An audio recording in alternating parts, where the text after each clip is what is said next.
Welcome to this TV Tacoma Forum for Tacoma City Council at Large District 6. I'm Noel Higgins of the League of Women Voters, Tacoma Pierce County, and I will be moderating. The League of Women Voters is a nonpartisan organization whose mission for the past 101 years has been to empower informed and active participation of citizens in government. Candidate forums are one of the many ways we do this. Anyone age 16 or older can be a member of the League of Women Voters. For more information on our membership, go to our website at www.tacomapiercelwv.org. The candidates for this seat are Kiara Daniels and Brett Johnson. Welcome. Thank you both for being here. You have agreed to our ground rules, which, among other things, say that you will not discuss each other in your answers. You will answer with your position and your experience. Will you please verbally agree to this important ground rule now? I agree. Yes. Thank you. Candidates have 2 minutes for opening statements, 90 seconds to answer each question, and 1 minute for closing statements.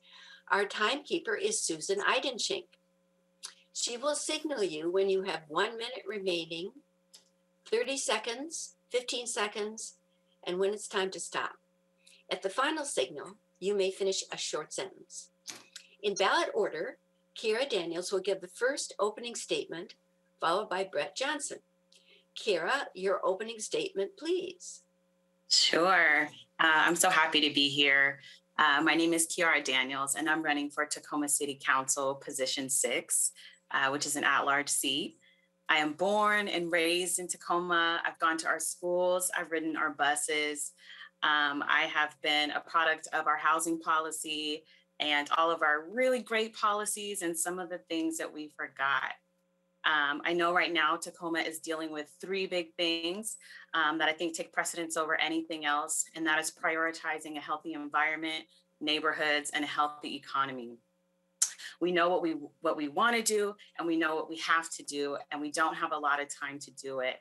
And I believe that it is our time as leaders to make the tough decisions to get things done. We absolutely have to address affordable housing. We've got to protect our unhoused family. We must protect our environment, and we must create living jobs for our community. And that means supporting small business, funding and incentivizing affordability. And we have to get very serious about funding green jobs, technology, and infrastructure. So with that, my name is Kiara Daniels, again, running for City Council Position 6. Thank you. Brett, your opening statement, please. Hi, well, first I'd like to say thanks to the League of Women Voters for inviting me and the opportunity to speak, and thanks to Kiara for participating. My name is Brett Johnson. I'm a almost lifelong resident of the city of Tacoma. I was born I spent my younger years in Tacoma's east side, and in my middle school years, moved into the north end where I attended Bellarmine Stadium. After high school, I moved on to the Air Force, became an air traffic controller, and earned a degree in airway science and air traffic management. And I'm currently a local business owner, an urban sawmill where we ethically salvage trees from storm damages and things of this nature and create them into furniture or various things that can go into houses or new buildings where maybe a tree came down for the new building. I'm running for Tacoma City Council because I think my resume has prepared me to work with a broad group of people, hear everybody's concerns, and put together policy that can positively affect our residents. And I came down here today, you might notice behind me the grain elevators down here, because I think the port is a really key part of our opportunity right now to work on environmental issues, create more living wage jobs, and to build a better Tacoma. I appreciate your vote. I'm Brett Johnson, Tacoma City Council at Large Position 6. Thank you. The order of questions will rotate. Kiara, you will begin with the first question. What specific programs will you advocate to promote racial justice in Tacoma? Ooh, that's a really good one. I think that racial justice really is more than just programs, right? We have a lot of really good work happening And I think it really starts by recognizing that racial justice goes beyond relational. It goes beyond how we interact with each other, and it goes into thinking about economically how do we create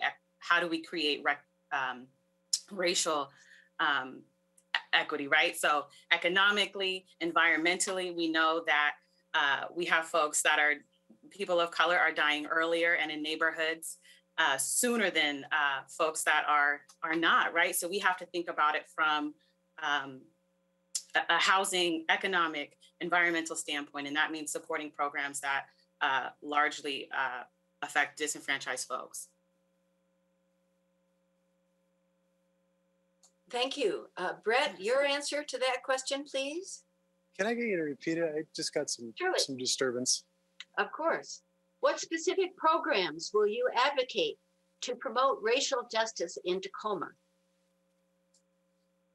So I think racial justice is a really important topic. It's really important to value and come together as a community and acknowledge the overlooked communities within our city and come together, form a coalition and deliver or right the wrongs of the past, create opportunity for people who have been overlooked in the past, and really build a broader and more equitable Tacoma with more opportunity.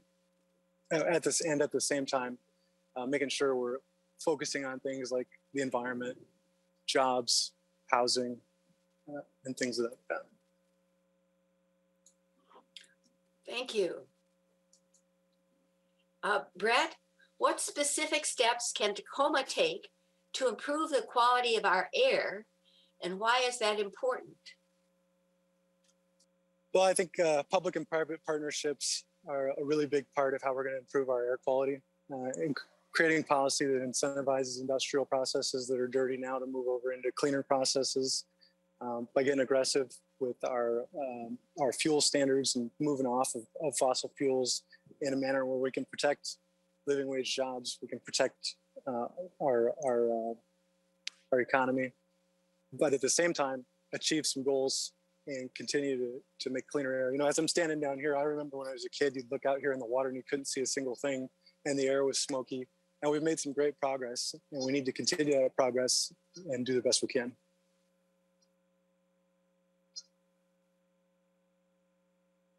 Thank you.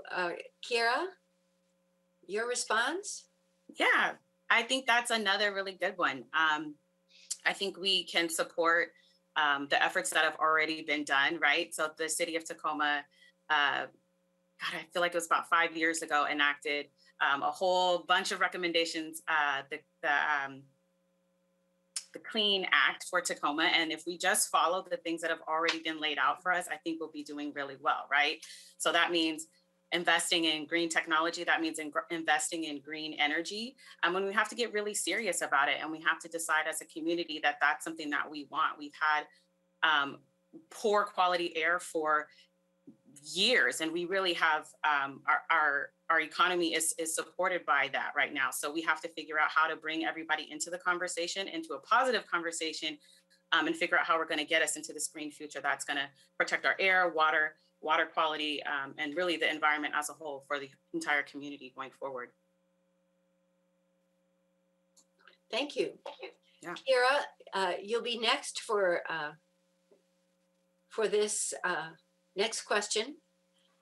Across the U.S. and here in Tacoma, we continue to see deaths of unarmed Black men at the hands of police. How should the City Council address accountability of the police? I think there's a lot of things we can do. We are working, I belong to the Citizens Community Advisory Committee, and I think easily we can make committees like that into real oversight committees that provide real accountability. That's a very easy start. We can work on use of force. Our committee has been doing that as well.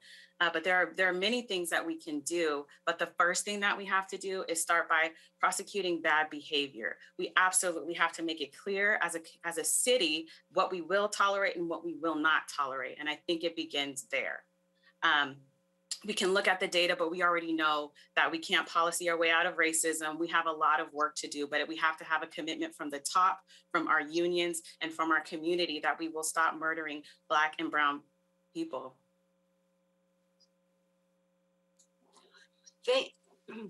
Thank you. Brett, your response? Yeah, so modernizing and adapting our police force is to our current needs is an area that's really important to me. As a business owner, I believe that bad culture is a reflection of bad management, and the highest level managers in the city of Tacoma would be the city council. Need to become leaders in developing a real positive culture and giving the police department the tools that it needs to justly and equitably enforce the law and maintain public safety and restore public trust between the police and make sure that all the various groups are being equally served.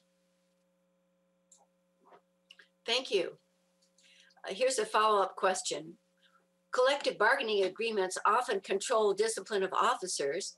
What changes should the city seek in the provisions for the collective bargaining agreements to make officer discipline more timely and effective? And Brett, you'll answer that first, please.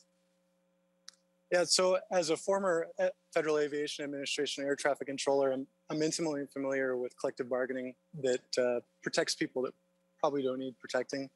And I think it's really important to work with local labor groups and revise and modernize the collective bargaining agreements so that we can get the bad apples out and make sure that we're delivering an effective and just police department. Thank you, Kiara. Go ahead, Brett. So I was just going to say, and not just the police department, really all of the departments within the city. I think it's an opportunity to get more out of our city government and deliver better services for residents. Thank you. Kiara? Yeah, I think that there's a lot of work that we can do on the collective bargaining side. And I think really that starts with repairing the relationship with the local six. I think we can't do much with the bargaining if we don't repair that relationship. And right now it is extremely fragmented. And I think that's where we need to start. Beyond that, I think we can do many things when it comes to just how we implement oversight over investigations, over misconduct, over body-worn cameras was a huge start of it, but how we implement that is extremely important as well. And every single thing that we do has to go to collective bargaining. And the process for that takes years. So we really need to be working with a union that is supportive of change and accountability. And I think that's really where it starts. Thank you. Kiara, you start with this next question. Sure. As housing in Tacoma becomes unaffordable, some people are moving out to areas in the county that were previously farmland. Mm-hmm. How should the council respond to the need to provide affordable housing while preventing urban sprawl? I think we're about 10 years too late on that. We've created a plan over 10 years ago at this point to work on affordable housing, and we are working on it now, right? We've got 1/10 of our sales tax going to creating more affordable housing. We've got to support our folks that are experiencing homelessness. But we have to get to the number of units. That's the number one thing we have to do. And there's many things we can do to do that. But we've got to get creative about our approaches. We've got to revise our MFTE programs to make sure that we're really getting what we need in terms of affordability for that tax exemption. And then we've also got to put our money into the folks that are providing affordable housing. And that's THA, that's Forterra, there's a bunch of up and coming folks that are creating affordable housing. We really need to pour our dollars into the folks that are doing that. Land trusts and exploring other things that we can really do. We can do the work with the infill that we have. That's where it begins, but we got a lot of work to do. Thank you, Kiara. Yeah. Brett? So as we're experiencing this historic growth that's causing a lot of these problems, I think it's important that we develop strategy that focuses in on the areas like, as we look up the hill, the downtown, not necessarily right here, but a little bit south of here, where there's still entire vacant city blocks. And I think if we target those areas and begin to get the construction underway and partner with developers, investors, and housing advocates, and make sure that we can harness the growth that's happening right now and deliver a better Tacoma for everybody. Thank you. Brett, you'll be next, first on this next question. Tacoma Town Center is back in discussion. That's the area between 21st and 23rd Streets, Jefferson to Tacoma Avenue. The new proposal calls for more office space, more parking spaces. What are your views on the project as currently proposed? Well, I'm actually a supporter of the project. While we would like to see a more walkable downtown, I think we got to inch our way there in a fashion that makes sense. Because we don't want to put a whole bunch of people into a neighborhood that's walkable, but there's no jobs and nowhere to walk to, and you have to have cars anyway and no parking. So it's really important that we review individually our sub-area plans and work with the neighborhood councils and make sure that we're developing and permitting buildings that are going to suit our needs and build Tacoma in the way that we want. Thank you. Kira, your response? Yeah, I think generally, I like to talk about what we do want to see in our neighborhoods. And I think that the people are calling for neighborhoods that are holistic, for neighborhoods that do have huge developments, neighborhoods that do have these really cool structures and these really cool town centers, but that also have the infrastructure, the parking, the walkability to support that. And so I don't think it's about whether we support projects or we don't. I think it's more about how do we support the things that go around that? How do we support affordability around that? How do we support and make sure that the people that are here now can really access these things, right? And that means creating sub-area plans that are mindful of that, and really getting creative about how to do everything at the same time.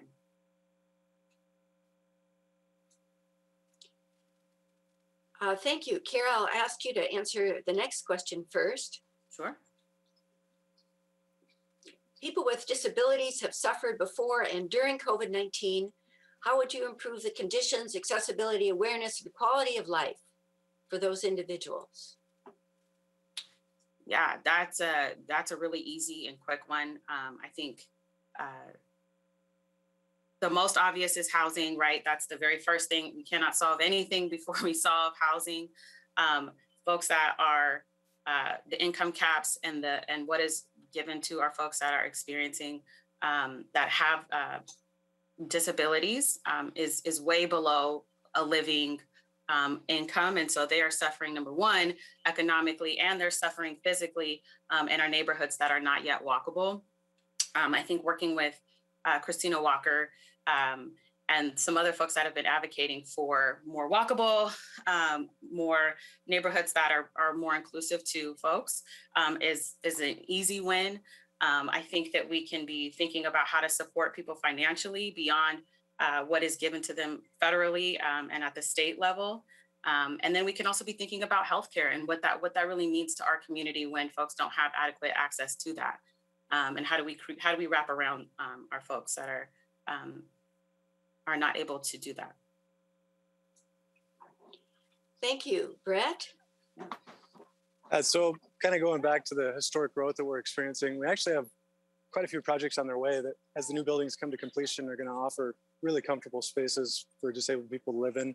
And across the city, as we're repairing and upgrading our infrastructure, you can look at, quite a few neighborhoods. I know near my office on 64th and McKinley, they just are redoing 64th Street with the bike lane, with the wheelchair ramps. And it's really important that as we modernize and adapt our infrastructure, that we're making sure that we're delivering accessibility for all of our residents. Thank you, Brett. If you answer the next question first, please. The city created and financially supports the Neighborhood Council program. How will you involve neighborhood councils in creating and implementing your vision for the city of Tacoma? Well, I'm most familiar with the Eastside Neighborhood Council. My childhood babysitters are actually the chair people for it. And I have participated in it intermittently over the past 10 years. And I think the Neighborhood Council program is a great thing to really make sure it gives residents a kind of a more powerful voice to the council for improvements and needs of the community. And it makes sure that we're delivering policy and projects that suit the needs of the neighborhood.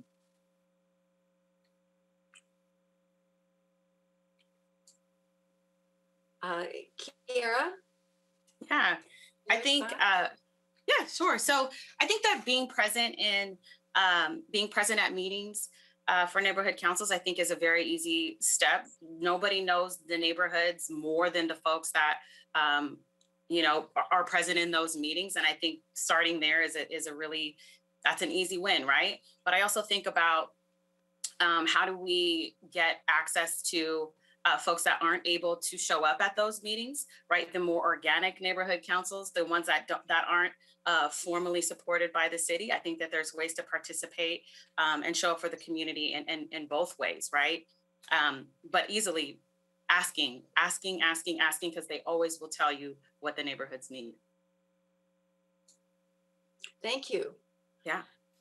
Okay, Kira, do you support 8 years of property tax forgiveness for developers who build market rate housing in Tacoma?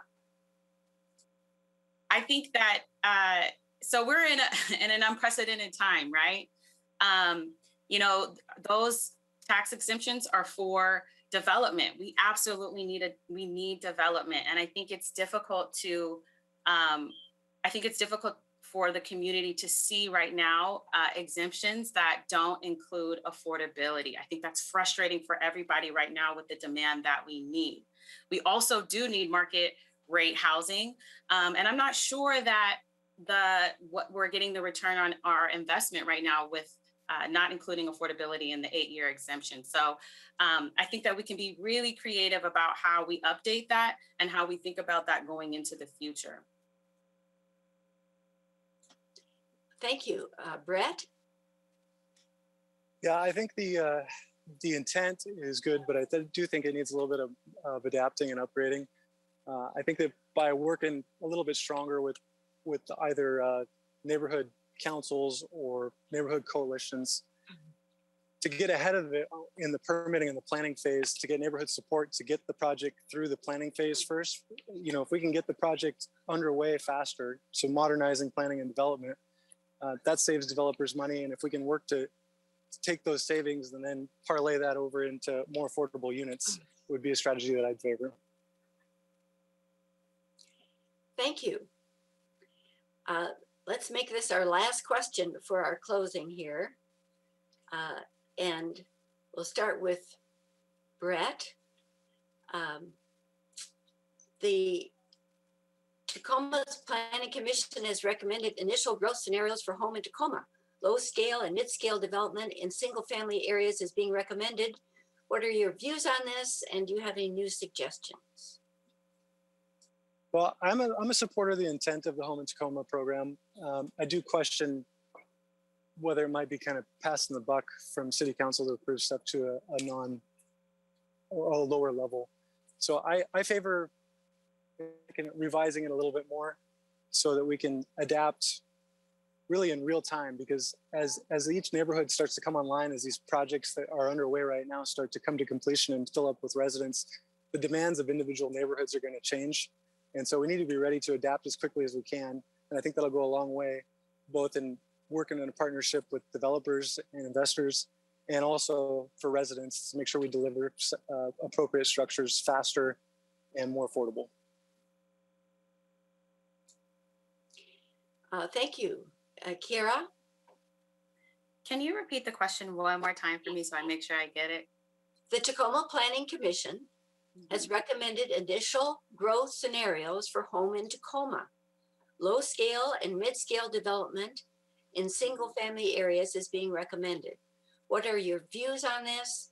And do you have any new or additional suggestions? I absolutely support home in Tacoma. I think that we have had a missing middle for a very long time. And we're not only just missing a missing middle, we're missing a middle, top, and bottom at this point. So I think creating anything that's going to create the units that we need is really a positive act. And I think that I think we can do better about communicating and agreeing on how that happens. But I think the culture around creating new development in Tacoma has to change. I think we have to really get serious about the fact that we need to create more units. And that is going to take collaboration across the board.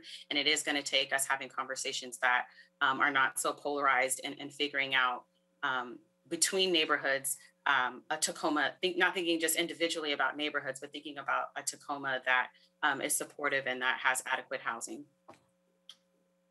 All that to say, yes, I do support home in Tacoma. Thank you. Maybe we have time for one more question for 60 seconds each. Kira, how will you engage and work alongside communities that speak additional languages beyond English for 60 seconds? That's a good one.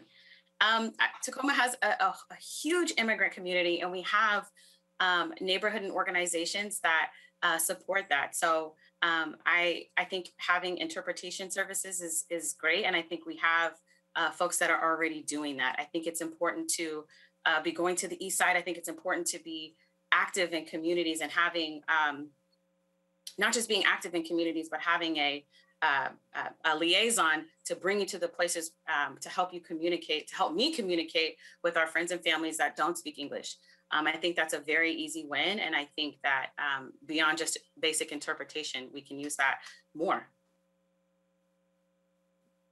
Thank you. And Brett? After high school, I actually spent a year in Miami, so I'm pretty familiar with not being able to understand the people around me. And then later in my life, I was a civilian air traffic control contractor for NATO in Afghanistan. And I was a liaison to incoming flying squadrons, where I worked with countries from all over the world, mainly NATO nations, but definitely all over the world. And I think, working as a group to figure out ways to bridge that gap. We didn't have a specific program in Afghanistan, but somehow we all made it happen with a smile on our face. And I think diving into that a little deeper to find a repeatable and scalable program is an important part as we start to see more people from more places that speak more languages join our city. Thank you. Now it's time for closing statements. You each have up to 1 minute. Brett will give the first closing statement, followed by Kara Daniels. Yeah, so we've got some really big challenges in front of us. People often ask me what my top 3 priorities are, and there's so many things, it's really hard to narrow it down to 3. So I have some umbrella topics that I'm focused on. I'm calling it safety, services, and streets. And I think through focusing on those 3 broader areas, we can really start to get some results for people and build a better Tacoma. And I'd appreciate your vote. Thank you. And Kira, your closing statement, please. Yeah. As I said in the beginning, I'm focused on healthy neighborhoods, healthy economy, and healthy environment.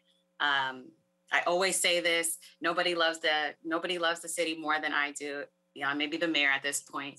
But I really care about the city, and I think that love is really a verb, and I think that will show up in policy. I know that will show up in every action that I take.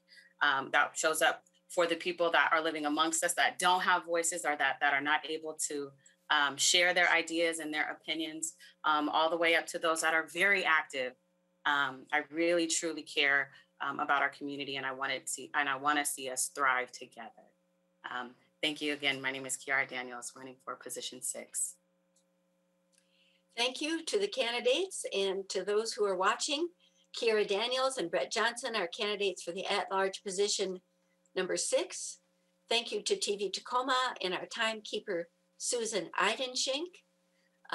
The voters who are watching, remember to read your voters pamphlet. Go to vote411.org, where you can find answers to questions posed to all the candidates. Read the candidate websites. Look for your ballot in the mailbox on July 16th or shortly thereafter. use one of the 46 drop boxes in our county, or mail your postage paid ballot as soon as possible after you receive it, and be sure to vote in the primary election on August 3rd. Thanks to all.